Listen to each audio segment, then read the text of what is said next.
Hello, in this video I want to show you how to add objectives to workstations in Bellwright.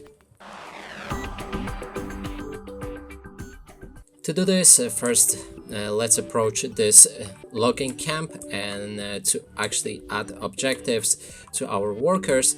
Then we need to find the manage wood cutting, and in this specific logging camp we have wood cutting.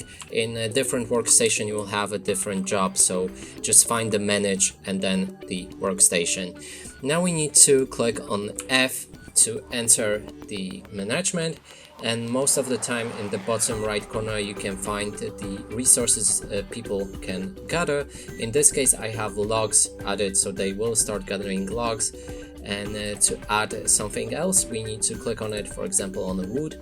Then you'll be able to set the priority, and 1 is the highest, so they will prioritize to actually get the wood.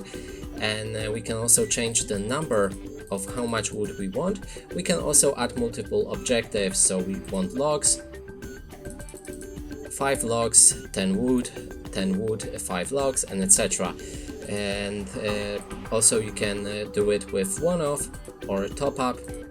You can change between them, and they will just swap. So for example we have 2 resources, so it's actually smart to get them to top up all the time. So when they gather wood they will change to logs, when they gather logs they will change to wood. And that is basically how you manage workstations. And that's it for this video. Hope you like it. Please consider subscribing to our channel, leave a like and a comment below.